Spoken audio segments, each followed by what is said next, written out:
புதிதாக 4000 கோடியில் கடல் நீரை குடிநீராக்கும் திட்டம். அமைச்சர் KN நேரு பேச்சு. தாம்பரம் டிடிகே சாலையில் செங்கல்பட்டு மாவட்டத்திற்குட்பட்ட மாநகராட்சி மற்றும் நகராட்சி பகுதிகளில் 6.16 கோடி மதிப்பீட்டில் முடிவுற்ற திட்டப்பணிகள் திறப்பு விழா மற்றும் 66.57 கோடி மதிப்பீட்டில் 23 புதிய திட்டப்பணிகள் அடிக்கல் நாட்டு விழாவை நகராட்சி நிர்வாகத்துறை அமைச்சர் KN நேரு தொடங்கி வைத்தார். இந்த நிகழ்ச்சியில் அமைச்சர் தாமு அன்பரசன் உள்ளிட்டோர் உடனிருந்தனர். முன்னதாக பல்லாவரத்தில் மாநகராட்சி மேல்நிலைப் பள்ளியில் 92 லட்சம் மதிப்பீட்டில் ஸ்மார்ட் வகுப்பறைகள் மெய்நிகர் காட்சி திறந்து வைக்கப்பட்டது. அதனைத் தொடர்ந்து புதிதாக தாம்பரம் சானட்டோரியத்தில் கட்டப்படும் தாம்பரம் மாநகராட்சி கட்டிடத்தை பார்வையிட்டார். அதன் தொடர்ச்சியாக கடப்பேரியில் 17.20 கோடி மதிப்பீட்டில் 3 கிலோமீட்டர் தூரத்திற்கு புதிய மழைநீர் வடிகால் அமைக்கும் பணியினை துவங்கி வைத்தனர். நிகழ்வில் பேசிய அமைச்சர் தாமு அன்பரசன், தாம்பரம் மாநகராட்சியில் கடந்த 4.5 ஆண்டு காலத்தில் நகராட்சி மன்றத்தின் மூலமாக 740 கோடியே 39 லட்சத்திற்கு பல்வேறு பணிகள், அதாவது சாலை, குடிநீர், தெருவிளக்கு, பள்ளி கட்டிடம் ஆகியவை செய்து தந்திருக்கின்றோம். பாதாள சாக்கடை திட்டம் மதிப்பீடு செய்யப்பட்டுள்ளது. சென்னை மாநகராட்சி போல் தாம்பரம் மாநகராட்சி உருவாக்கப்படும் என்றும், கடந்த 10 ஆண்டுகளில் பணி எப்படி நடந்தது, இன்று எப்படி நடக்கின்றது என மக்கள் மீது அரசு தனி கவனம் செலுத்தி வருகிறது என்று கூறினார். அதனைத் தொடர்ந்து பேசிய அமைச்சர் KN நேரு, முதல்வர் பொறுப்பேற்பதற்கு முன்பு 15 மாநகராட்சிகள் மட்டும்தான் இருந்தது. 4 ஆண்டு காலத்தில் மட்டும் 25 மாநகராட்சிகள் இருக்கின்றது. அதில் ஒன்று தாம்பரம் மாநகராட்சி. உள்ளாட்சித்துறையில் இதுபோன்று எந்த ஆட்சியிலும் நிதி ஒதுக்கியதில்லை. ஒவ்வொரு ஆண்டும் 25,000 கோடி பணம் ஒதுக்கி தந்திருக்கின்றார். தாம்பரம் மாநகராட்சிக்கு தனி கட்டிடத்திற்காக 45 கோடி வழங்கி கட்டப்பட்டு வருகின்றது. 253 கோடிக்கு சாலை அமைக்கும் பணியும் நடைபெற்றிருக்கின்றது. வடிகால் பணி 38 கோடிக்கும், வாகனம் 23 கோடிக்கும், தெருவிளக்கு 56 கோடிக்கும், குடிநீர் வசதி 30 கோடிக்கும், பூங்கா 4 கோடிக்கும், மின்மயானம், அறிவுசார் கட்டிடம், பாதாள சாக்கடை திட்டம் என 1660 கோடி வழங்கப்பட்டுள்ளது. நகராட்சிக்கு மட்டும் 1000 கோடி முதல்வர் வழங்கியுள்ளார். பேரூராட்சிக்கு 229 கோடி என கிட்டத்தட்ட 3000 கோடி ரூபாய் செங்கல்பட்டில் நகர்ப்புறத்துறைக்கு மட்டும் ஒதுக்கியிருக்கின்றார். இதை தாண்டி 400 MLT கடல் நீரை குடிநீராக்கும் திட்டம் உருவாக்கப்பட்டிருக்கின்றது. 4000 கோடியில் தாம்பரத்திற்கு 154 MLT தண்ணீர் தாம்பரம் மாநகராட்சிக்கு ஒதுக்கி இருக்கின்றோம். 18 பெரிய ஊர்களுக்கு இணைப்பு தந்து குடிநீர் வழங்க இருக்கின்றோம்.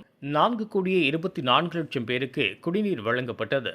முதல்வர் வந்த பிறகு 3 கோடி மக்களுக்கு கூடுதலாக குடிநீர் வழங்கப்பட்டு வருகிறது. நாள்தோறும் 1300 MLT சென்னை மாநகர மக்களுக்கு வழங்கப்பட்டு வருகிறது. பாதாள சாக்கடை திட்டம் உரிய முன்முடிவு எடுத்து முயற்சி செய்வோம் என தெரிவித்தார். இந்த நிகழ்ச்சியில் சட்டமன்ற உறுப்பினர்கள் SR ராஜா, E Karunanidhi, mayor K Vasanthakumari, துணை மேயர் G காமராஜ், செங்கல்பட்டு மாவட்ட ஆட்சியர் ஸ்னேகா, தாம்பரம் மாநகராட்சி ஆணையாளர் C பாலச்சந்தர் உள்ளிட்டோர் பங்கேற்றனர்.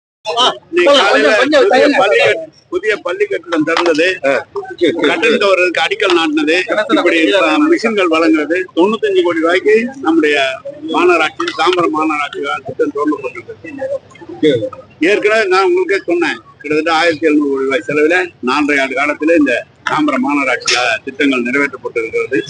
அதே போல நீங்க பாத்தீங்கன்னா இப்போ புதுசா 400 MLT வருகிற தண்ணி வந்து இங்க 154 MLT வரும்னு சொல்லியிருக்கோம்.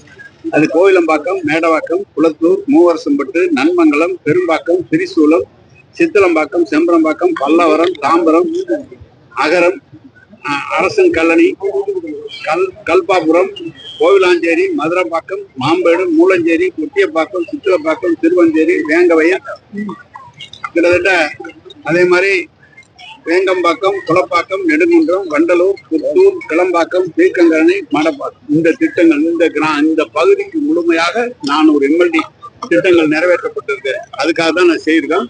இன்னும் ஒரு 2 மாதத்துல வேலையை ஆரம்பிச்சிருவோம். எனவே குடித நீரை பாதாள சாக்கடை திட்டம் இந்த பகுதியில தொடங்கியிருக்கோம். இப்போ தாம்பரத்தில் இன்னைக்கு 900 கோடி ரூபாய்க்கு மேல பாதாள சாக்கடை திட்டத்தை கொடுத்துருக்கோம். இன்னும் கேட்டுக்கிறாங்க, முதலமைச்சரை கேட்டு அதை கொண்டு இருக்கோம். மண்டலம் 3 தலைவர் இல்லாம இருக்க வருதுன்னு மக்கள் அங்க குற்றச்சாட்டு எழுப்புறாங்க. ஆமா, கரெக்டா கேக்குறீங்க, பரவாயில்ல. ஏன்னு கேட்டா அது நீதிமன்றத்துல இருக்கு, அதை பத்தி நம்ம சொல்ல முடியாது. ஆர்டர் வந்துச்சுன்னு சொல்றாங்க, இன்னும் அதை நிறுத்தி வைக்கிறதா சொல்றாங்க. இல்லங்க, நீதிமன்றத்துல வந்திருக்கு, அதனால தெரிஞ்சுட்டு இருந்தா கொடுத்துட்டு போறாங்க. ஏன்னா அந்த பகுதி மக்கள் குறைகள் எதுவும் தீர்க்கப்படாம இருக்குது மண்டல தலைவர் இல்லாம அப்படின்னு சொல்லி ஒரு குற்றச்சாட்டு எழுப்புறாங்க. நீங்க நீதிமன்ற உத்தரவு இருக்கிறதுனால அதை முடிச்சாதான் பேச முடியும். சிறப்பு அதிகாரி யாராவது நியமிச்சு இல்ல எங்க அதிகாரிகள் பாத்துக்குவாங்கல்ல, எல்லா அதிகாரிகள் பாத்துக்கிட்டு. நீ பல்லாவரத்தை ஸ்மார்ட் சிட்டி தொடங்கி வச்சிருக்கீங்க. அரையாண்டு தேர்வு வந்து காலாண்டு தேர்வு 12ஆம் வகுப்பு மாணவர்கள் எழுதிட்டு இருக்கும்போது இந்த நிகழ்ச்சி நடக்குது. அவங்க டிஸ்டர்பன்ஸ் தான் இருக்காதுங்களா? ஒண்ணு இல்லைங்க, நாங்க அவங்க பாட்டு அவங்க வேலை பார்த்தாங்க, நாங்க நம்ம மேலதாளங்களோட இந்த நிகழ்ச்சி நடக்குது. கீழே அரசு சாலையில தான் மேலதாளம் நடந்தது. இது போன்ற உள்ளூர் செய்திகள், மாநில செய்திகள் மற்றும் பயனுள்ள தகவல்களை உடனுக்குடன் தெரிந்து கொள்ள GST ஆன்லைன் மீடியாவை இலவசமாக சப்ஸ்கிரைப் செய்து கொள்ளுங்கள்.